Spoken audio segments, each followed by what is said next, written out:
And welcome to our sixth show. We are going to be joined here by our wonderful guest, Lucy Scott. So, Lucy, how are you doing this week? I'm not too bad, thanks. Enjoying the spring sunshine. It's beautiful. Could you tell our audience a little bit about yourself, please? All right, so I'm Lucy Scott. I am the newly elected BAME officer in Hackney North. Uh, very keen to work on issues around representation, but also very passionate about bringing anti-racism to the core of the Labour Party and its policies. It should be at the core of any policy. But that is, I would say, my main focus, my passion.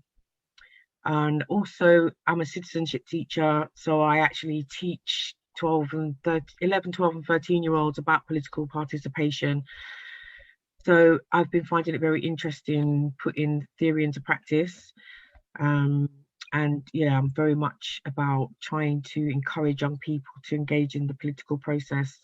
And with the position of the BAME officer in Hackney North, hoping that we can really try and turn the tide a bit more within the community around how people view politics and engage in it, but also, raising awareness of our own ability to be powerful and fight against injustice and for human rights. So I've been in the party about 4 years, parent of 3 daughters.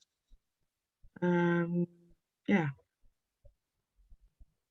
That's me. Yeah, so in terms of Hackney, Lucy, what's life like in Hackney?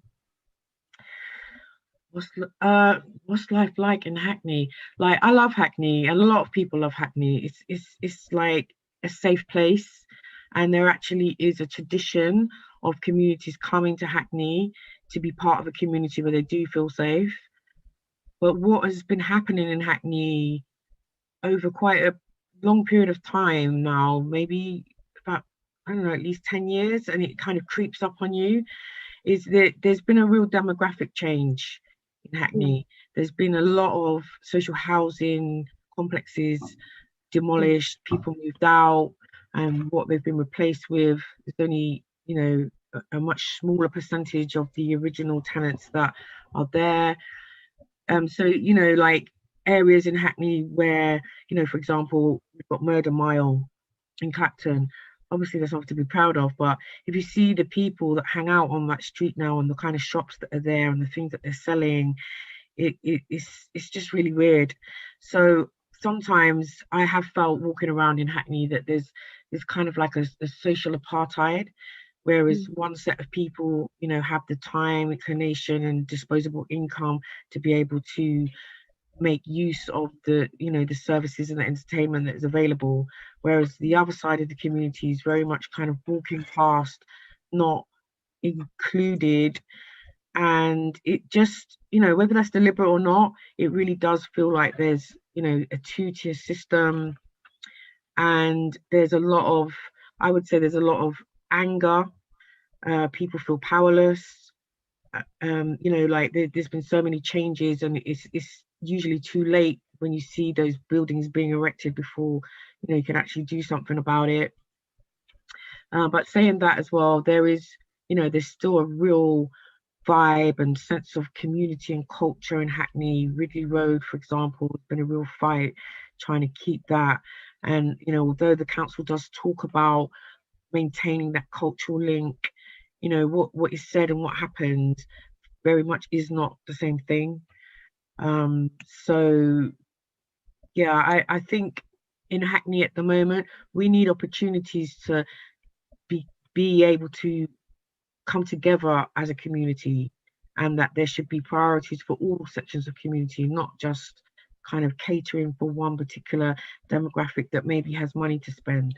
So yeah, there is a real feeling of gentrification in Hackney and not feeling valued. There's been a real tradition of struggle and fighting for rights in Hackney, and it just feels like that is being eroded and washed away. And yeah, and people feel that. Yeah, so you brought up that you are now the newly elected BAME officer in your CLP. What are you going to now bring? Well, I would like to bring participation. We want to be more functional. We want to be more visible. We want to be, working together as a team for a common goal. The objectives are about representing Black people, BAME communities, but also representing the core issues that are affecting people within the Black community. So aside from issues around equality and anti-racism and tackling discrimination, there's also real issues around education, housing, like culture expression. So we want to be reaching out to people because like when I joined the Labour Party in Hackney, I have to say I was really shocked at the lack of Black representation that was there. And I've lived in Hackney for 30 years, and I looked around the room and I was like, wow, where are we? I thought people would be here. I know I'm kind of late, but my kids are grown now. I can come in. So that was a real shock to live in Hackney, see what Hackney's like, and see what the actual party makeup is like. So part of actually being able to deal with that and be able to make the most of politics within those situations, that I think is really important, that we have like a Black place, a Black space. When I say Black, I am talking about political Black. And it's easy to kind of come in as an individual, as a minority, and feel, some people might feel overwhelmed or daunted, or you don't really know the routes and the pathways. So I think it's important that we have a place where we can feel comfortable amongst ourselves and not clearly feel like the only Black face in the room, which is, I go to meetings all the time and it's like that, and people are always surprised. They don't think Hackney's like that, but it is like that. And part of the reason I think it's like that is because we haven't really been able to come together as Black activists. We haven't been able to rally together around common issues. So for me, the common issue that affects, majority of BAME communities has got to be about racism and discrimination. So as the BAME officer, I feel that, it's my responsibility to be leading the way on that, raising those issues, when I'm in various meetings, or I'm, that representative, putting on events where we can have those discussions about those issues, raising political awareness and education around those issues. Because another thing that I found being a political activist is that, being Black, whether you're African descent, whether you're Bengali, Pakistani, Nigerian or Jamaican or, Grenadian, mixed race or whatever, it doesn't necessarily mean that you get the complexities of how racism works, that, apart from your own experience, you don't necessarily, know the history, the ins and outs, the history of actions that's been taken, all of that. And I think it's important that we do share that knowledge, because it is about representation. And as I often say, I speak for 1 million people. I may be one person in the room, but I'm speaking for lots of people that are experiencing the same things. And I think it's really important as Black representatives that we are aware of our struggle and the importance of that being part of what we're representing. It's not, it's not just about being an individual in that place. It's about representing the issues of our communities, and that isn't what that doesn't always happen, and that comes down to people's own experiences and where they're at and their own education. But I think as the BAME officer, I do have responsibility to ensure that people do have access to the information. They can start to join the dots up, and so we can be more directed. Yeah, I agree with you. So Lucy, what campaign are you here to discuss with us today? Well, thanks for having me, first of all. I think, you know, what you've been doing and the whole socialist telly idea is an amazing medium to get out information. So I wanted to talk to you a bit today about a campaign that so first of all, I'm trying to raise awareness around this as an issue. So it's not in fully, you know, full force campaign mode. I'm trying to, you know, raise awareness around it, and I want to build it into a campaign. And, you know, things are happening every day that connect with this whole issue. So if we think about last Tuesday, so a week ago today was the 2nd of March, 40 years ago, there was a Black People's Action Day march. Yeah, we had a meeting about this. So I wanted to come and talk to you a bit about that, what actually we were commemorating, what it signifies, the kind of intentions that I have going forward, and how we can build, you know, and get activists together, and, you know, like link up with other organizations so that we can, you know, have our strength and unity. So first of all, I just wanted to, you know, talk to you a bit about the meeting that we had, and I'm hoping that you'll be able to share a link to the video. So in Hackney Downs, there are 13 trees that were planted to commemorate the 13 lives that were lost in the New Cross massacre, 18th of January 1981. There are actually 14 trees because Anthony Burbeck, he was lost after the fire. He never got over the fire, so he makes the 14th life that was lost. So as a Black activist and anti-racist activist, I was always shocked at how we didn't really know enough about the New Cross fire and the connection with the Brixton uprisings. So, you know, people know about the Brixton riots, but many people don't know, you know, why that started, where that came from. So as the 40th anniversary was coming up, I really wanted to, you know, raise it, talk to people about it. You know, if you weren't born then, this needs to be part of British history. It's part of our history as Black people in this country. The death of those young people was such a devastating event that is still very, very, very raw in the community. So there were commemorations on the 18th of January to remember those people lost, but on the 2nd of March, because of the way that the state and the police and the media responded to this devastating fire, there was like a national mobilization of Black people fighting back to put on a protest. But also, just to put it in a little bit more context, this was, you know, the end of the 70s, you know, like 2 years into the Thatcher new right conservative government. You've had an assault on the miners, you've got the shrinking in the manufacturing base, you've got communities and descendants that have come from, for example, the Caribbean, post-war migration.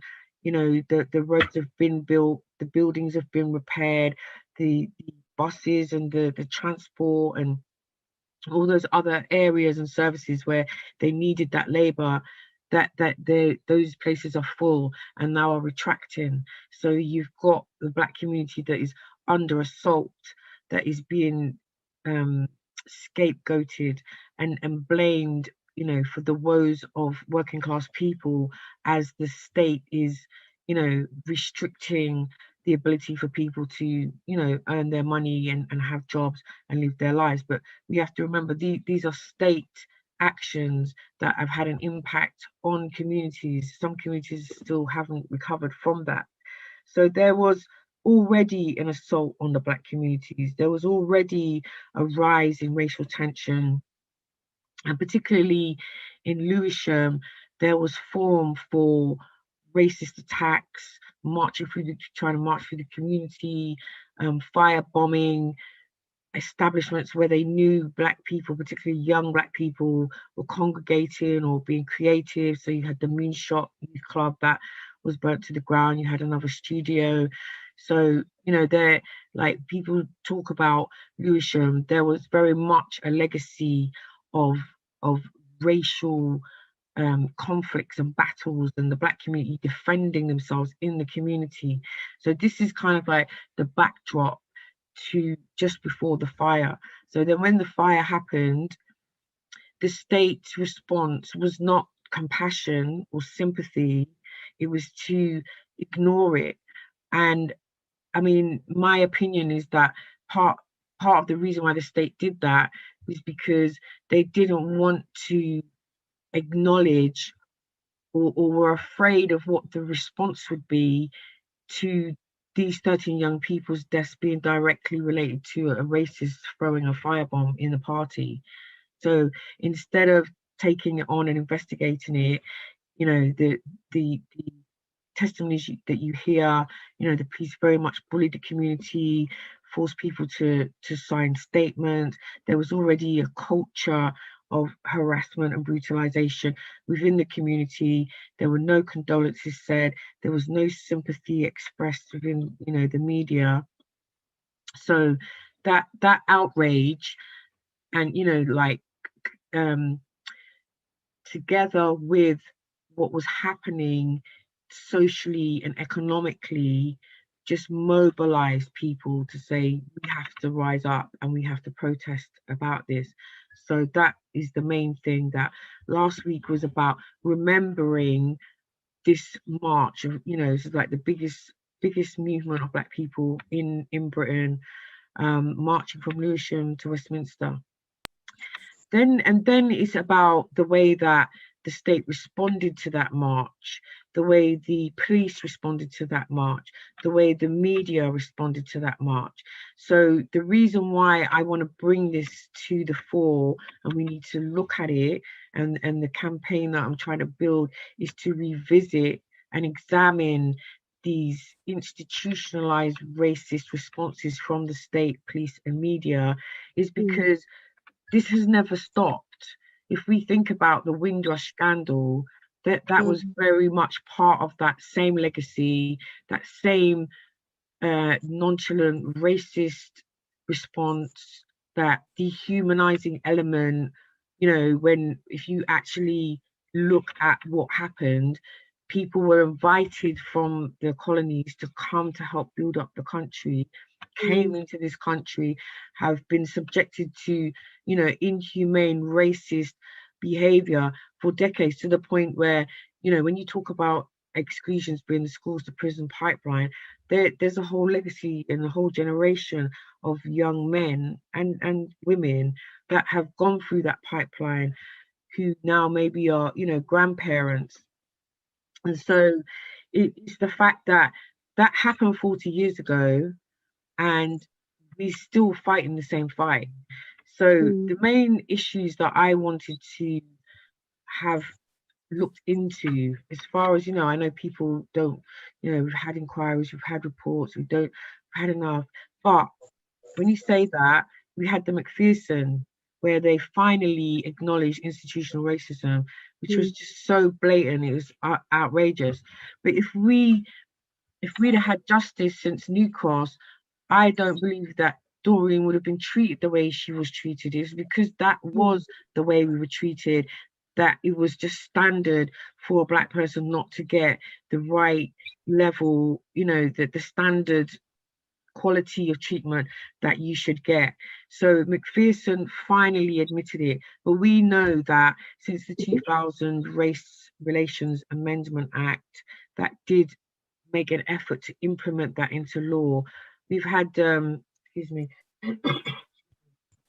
we've had the coalition government come out with the 2010 Equality Act that very much washed away the gains made in the Race Relations Amendment Act 2000. If you look at the specific guidance around promoting good relations between people, that's all been taken away. All of the guidance that was up on the government websites has all been taken away. So it's like a Labour government comes in with race relations, and then a Tory government comes in and tries to undermine it. Just in the same way as when Scarman did his report, and he did acknowledge that racial discrimination was very much at the heart of this situation. There was a real backlash against that, just as we see a backlash right now, even around stuff like statues. But when we look at Scarman, and I pulled it out the other day, there's no mention of Lewisham. There's no mention of the fire. There's no mention of 20,000 people peacefully protesting. And then, so what happened was that there was a national mobilization, and the police basically attacked the march. If anybody wants to read Diane's official autobiography, there's a really good account in there. So, there's been a tragedy. No one has sent condolences. There's been no compassionate response. You've got people that have mobilized, protested, and then the march gets attacked and the newspapers report it as a riot. And then the state response is to implement Operation Swamp 81. So when Thatcher was campaigning to become Prime Minister, she very famously used the terminology about being swamped, and everybody knew the racialized undertones of that, and knew that she was reaching out to the National Front vote, who were very much on the rise at the time. Like they were trying to get seats on the local authorities. So the fact that the government called the Operation Swamp 81, is very telling. And what that was basically was that there was a massive surge of police into Black communities, randomly stopping and searching people. So it's like state sanctioned harassment, and we all know what happens when people get stopped and searched and people get arrested. And if we think about even the legacy of the Scarman report, and what occurred out of that was that there were a lot of changes in the way that the police treated people, the way that evidence was treated. Because if you look at some of the reports into police behaviour, up until the mid-70s, there was a lot of standard corruption, planting of evidence, a lot of violence. So, the Swamp 81 was basically state sanctioned brutality. So the police had free rein to harass, brutalize, and, violate people. So the Scarman report just focused on what happened in Brixton. So out of a stop and search, a young man was stabbed, and rather than calling an ambulance, the police just kind of bundled the guy into the back of the car, and people were really concerned that, he was going to bleed to death. And that kind of was the catalyst that sparked that response in Brixton. But it set off uprisings all across the country, because people very much were feeling oppressed. They were feeling powerless. So after 13 young people being massacred, like whatever people want to believe, that was still, a devastating fire. So that happened. Nothing was said. You've got a mass mobilization of people being attacked, being vilified, being criminalized, and then, within 6 weeks, that's turned into national uprising. But part of the reason why I am trying to raise this, and I want it to be revisited, because as I'm born in Britain, I'm a mixed race Black woman who, I was alive at the time, and it's never been common knowledge about the fire, about the march. But what is common knowledge is the criminalization and vilification of Black people in particularly, tabloid press.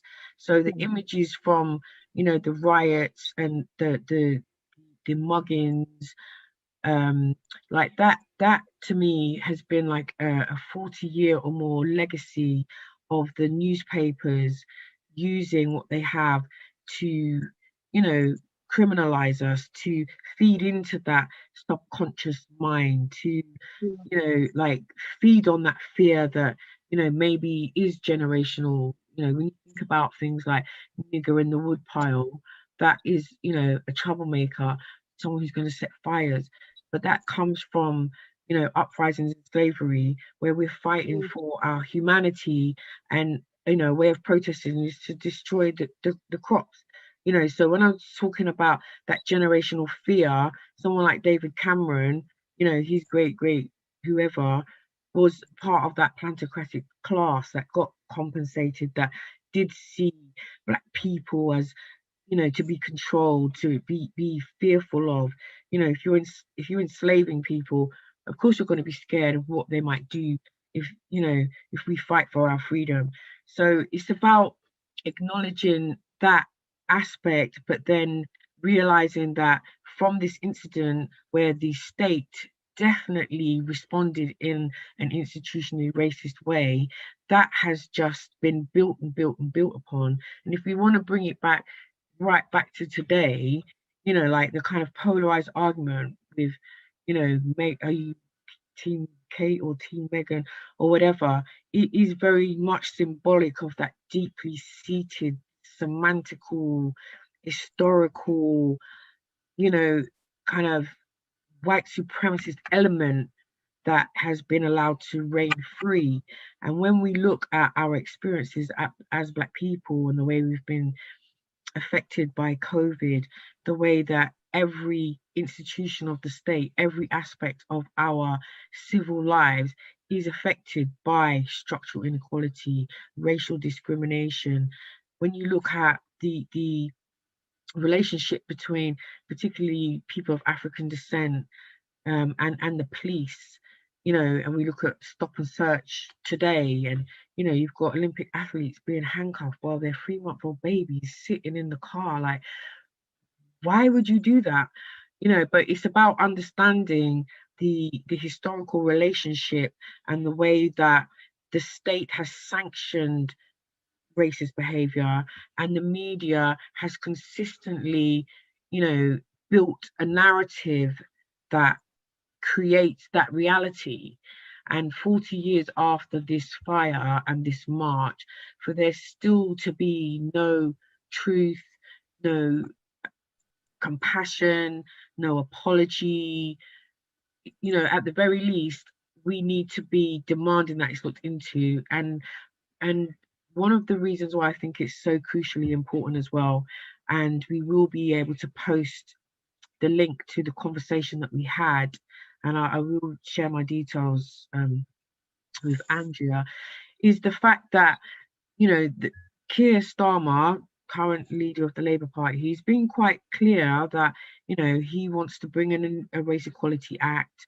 I was able to ask him a question about that, and, you know, he said it's very important and we need to be ambitious. And, you know, I've tried to get more information about that, and I haven't been able to, you know, I haven't received answers on that. But for me, who's had my own experience of, you know, facing racial discrimination from conception and all my life, I just feel that you can't bring in legislation that is actually really going to do what it needs to do without revisiting this past. And I just feel that, you know, over the years, Labour has brought in race equality laws. You know, it was Labour that brought in the first Race Relations Act, the second Race Relations Act, then, you know, the 97 Labour government, you know, commissioned the inquiry into Stephen Lawrence's murder, and then we had the 2000 Race Relations Amendment. And I just feel like, you know, you can't just toss us, oh, we'll give you another Race Equality Act, because that is, I would say, why a lot of Black people vote for Labour, because it was Labour governments that made those laws that were supposed to be protecting us, even though, you know, the first law wasn't really that helpful, because just legislating in the workplace doesn't really address people's attitudes and, you know, the way that you get treated in other places and spaces. You know, so like that was kind of quite piecemeal.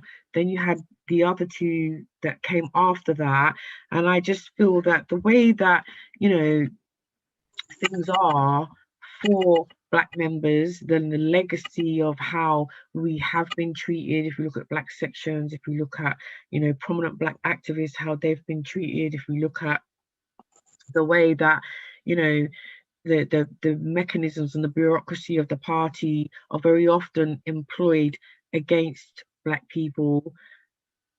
For this new law to be genuine, we have to be demanding that, you know, some of the fundamental issues that are at the foundation of how Britain has become so racialized, we have to be revisiting that. Because when you hear, you know, like 15, 16-year-olds, you know, Zoom bombing and calling people niggers and just just spouting out this bile, like that has been what society has allowed them to be cultivated into. And a lot of that comes from the fact that we've got so many issues in the past that have never been addressed, they've never been dealt with.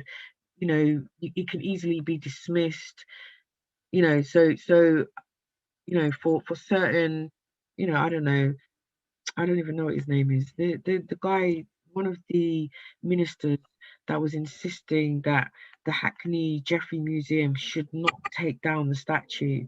You know, like having the audacity to think that, you know, you have the right to defend slave traders, and that our struggle as, you know, descendant of enslaved Africans is irrelevant.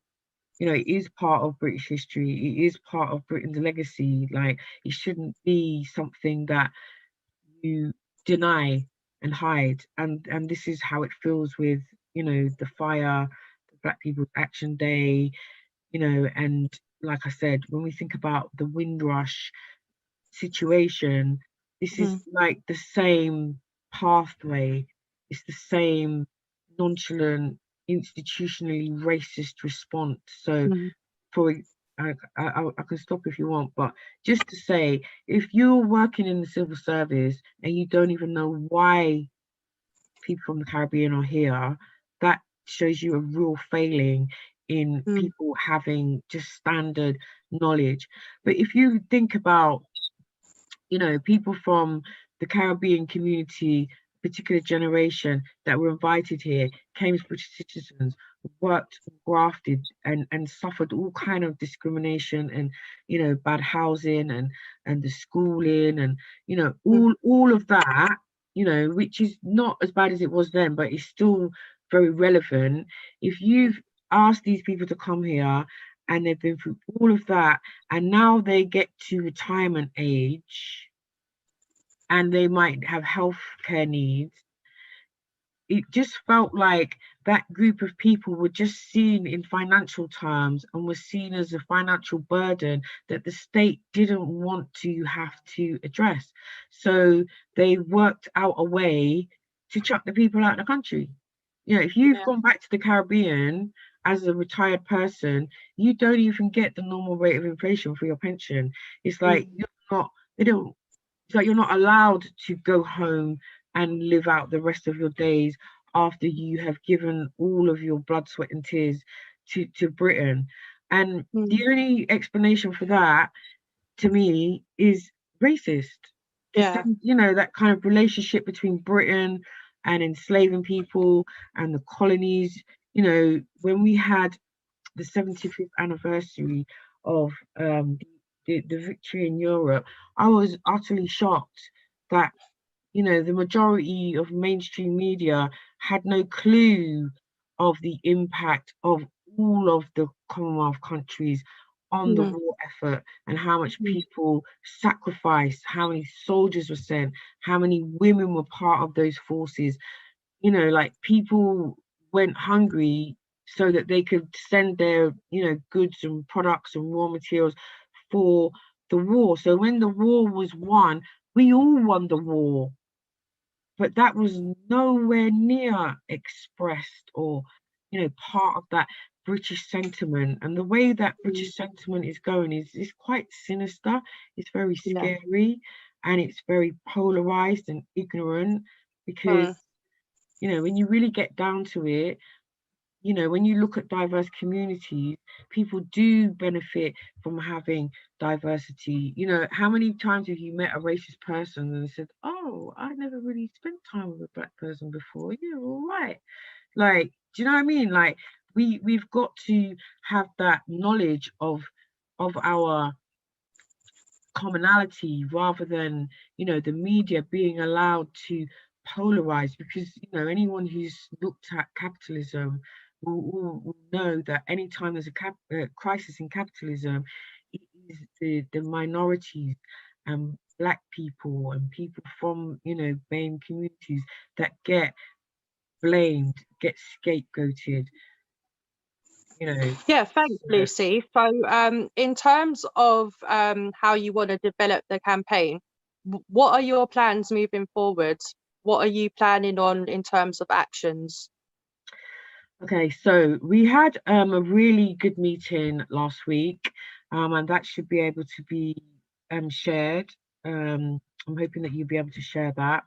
So I would like people to, you know, take that in and just try and see how this very much is a legacy. So we had Diane Abbott, our MP for 30 years, in there, who's, you know, very much been part of fighting for that. So it's about finding ways to be part of those conversations through, you know, pressing our MP to be part of the conversations that, you know, people like Marsha, as the Equalities Minister, are having. Mm. Like, so Marsha was invited and Doreen was invited. So it's about how we can be in a position where we can present these arguments to these people that are in a position to be, you know, making the decisions about it. The other thing is, you know, so we had Maxie Hales as well, who's very much a veteran campaigner around these issues, and we had Phil Murphy from up in Birmingham. So part of what Phil was offering to do was for us to actually be able to create a montage out of pictures and evidence from the march to again bring it more to people's attention, bring that more into mainstream and education. And then with people like Maxi, it's about reaching out to other smaller organizations. So what you find is often there'll be small groups, you know, like so there were some incidences in Telford where, you know, a Black man was hanged, and then his nephew was speaking up about the racist murder, and then he was found hanged. Um, Rest their souls.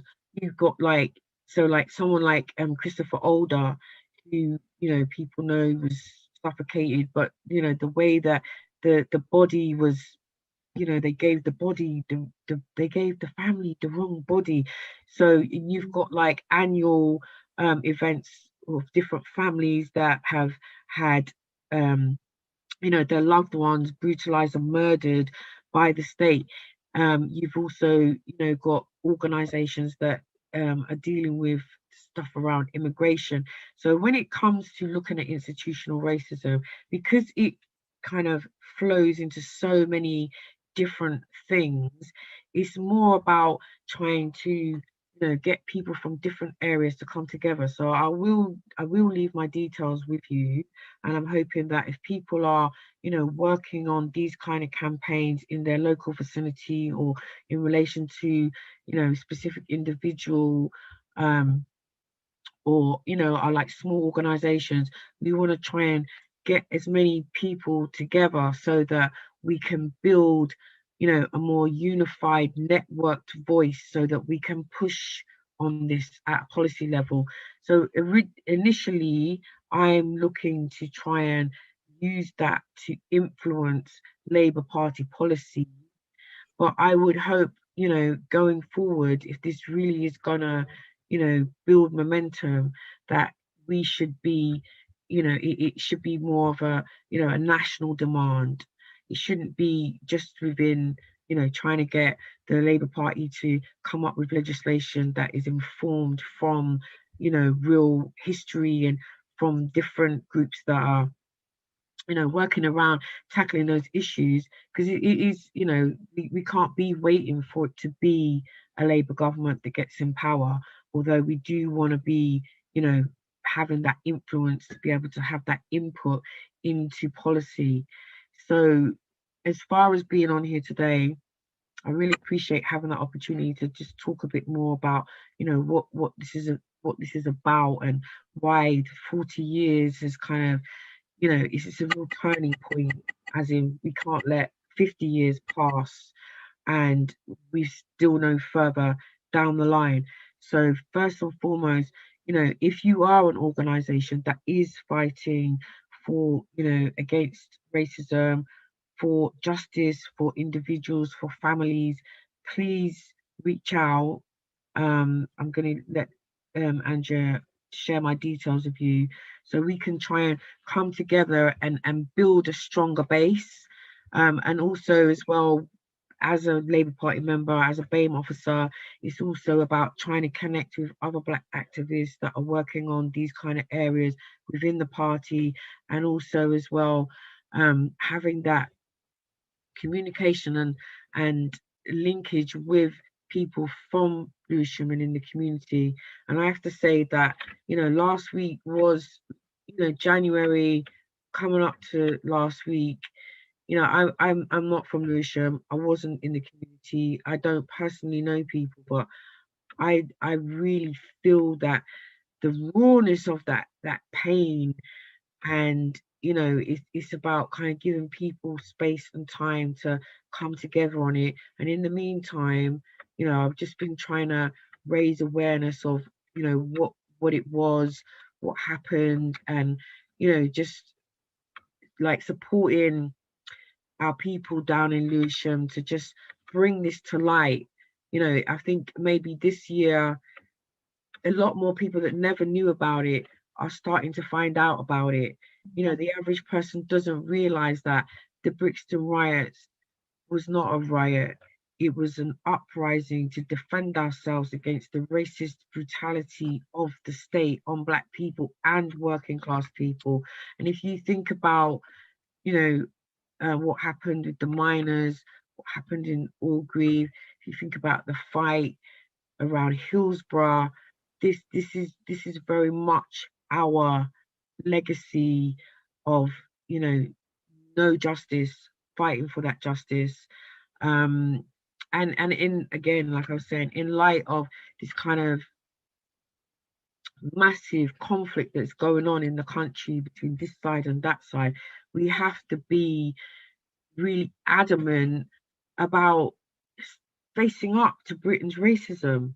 Britain has been a racist state for a long time. There is a legacy of it. Just, Windrush's just the other day, that is part of centuries of racialized oppression. And yeah, I mean, if we're gonna go forward and have a society where people actually do have equality and they do have human rights, we have to visit this. And at the very least, people know what happened. But I can't just take on the state by myself. But I would hope, going forward, it is about challenging the state. It is about challenging the past. It is about people like Cressida Dick realizing that yes, the police are institutionally racist, and there's a legacy of institutional racism within it, and the media has very much been at the heart of it. And that brings me to, like, the fundamental issue for us as political activists has to be about how our democracy works. Is our democracy working? Is the media free, or is it an instrument of the state that is used to benefit a clique that have become dominant within the state? When I talk about the state, that's different from the people that within it use it for their own, their own benefit. So it's like Margaret Thatcher's government and what they did, they really changed how they were able to utilize the instruments of the state to oppress people and to promote their ideology. So we're at a point now where we have Boris government, but all the groundwork has very much been laid. The unions, we're still kind of coming out of the aftermath of the battles with the unions. in the 80s, if we look at ourselves as a Black community, you know, like if we look at the unity that there was 40 years ago, we look at how that has been eroded and how we've been, you know, divided and seduced by, you know, many capitalist wiles. You know, it's like that struggle is very much alive. And at the time of the march, and you know, kind of coming into that time, there was a real movement, there was unity. You know, even with the riots, it was working class people. Mm. And so it's kind of like about revisiting that, but realizing how, I don't know, how much of a beatdown we've all had, and that, you know, we do still have a really strong case to be able to say, you know, this is outrageous. Yeah, well, thank you, Lucy, for your input today. It's a very interesting campaign that you've spoken about. I will, of course, obviously share out your contact details so activists can get involved in the campaign. And yeah, it's very inspirational what you're trying to do in terms of revisiting the fires and relating it to what's happened currently as well in terms of Windrush. You could even add Grenfell as well. So do you know what I mean? There's so much that it relates to, and it does seem to have the same outcome where we will get a review and none of the recommendations are followed. So yeah, thank you so much for coming on, and we'll catch up with you again at another point so you can fill us in on how you've been getting on and what your next steps will be. So yeah, thanks again That for sounds coming. brilliant. Thank you so much. And yeah, Grenfell, I don't want to go into that too much, but Mm. there definitely does feel like there are similarities there. Yeah, And so we we're can't have gonna 40 years pass. yeah, I know. So what we're going to do now is pass over to Akua so she can give us an update on the campaign strike and what's been going on so far. Thanks for having me. No problem. Thank you. Thank you, Andrea. Thank you, Lucy. Always, always in awe of your knowledge and what you bring. And I really hope a lot of people will get on board and respond. Your stuff's all over our social media, and that's what I'm going to share right now in terms of the stages that we can encourage people to get involved in terms of our campaign for an actively anti-racist Labour Party. And I think it's important for us to highlight that we understand it's a complex terrain, and what we're bringing is leadership to that. So lots of ways we're profiling. I mean, Andrea, your show is amazing, profiling these really experienced voices, Black voices, about what is going on in the country and historically where that's coming from and where it's going to. So we are obviously a political organisation, Labour Black Socialists, and one of the ways that we look to campaign is within the structures of the Labour Party, within the unions that we belong to, and within the affiliated associations. So we have been looking at passing a series of motions that I thought it would be really important. So when we're talking about an actively anti-racist Labour Party and candidates being shown, these are the sorts of actions that ordinary members can encourage their candidates to get behind. So I'm going to go through a series of motions that we've passed.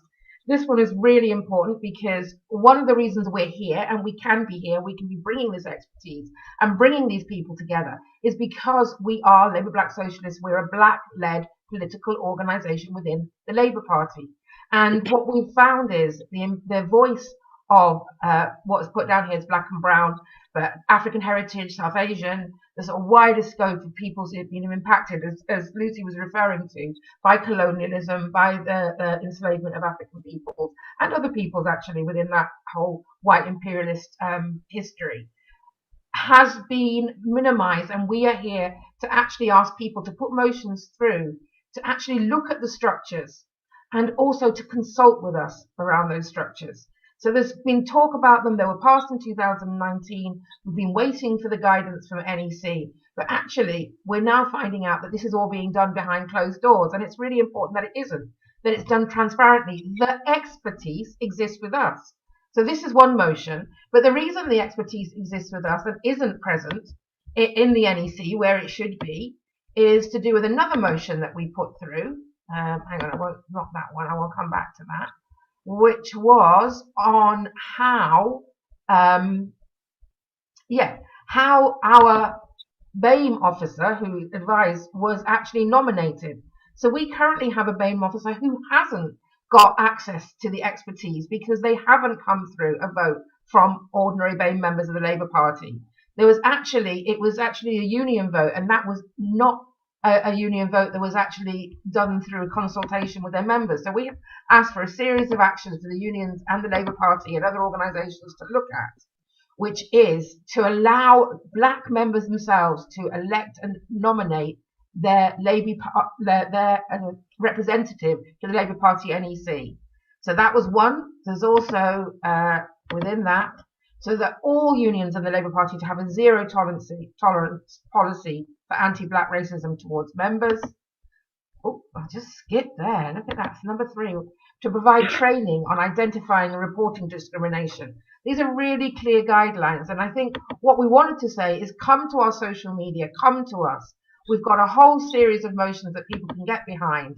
So as well as the internals, looking at the internal changes, we're also looking at that global history and the fact that we have an enduring responsibility to British people who have from a diverse background because of the contribution that we've made to this country. We are all part of this history, as Lucy was referring to. So there were 2 motions that we passed. One was a motion on Kashmir, and I'd like to bring that up. And one of the statements within that motion, they're all detailed. People can get in touch with us. Hang on. Oh, dear me. Am I not that so good at trawling our social media? Which arrow to press? So I have to get another staff member, mate. Thanks, Andrea. I'm doing my best. So we wanted to make comparisons that people will understand.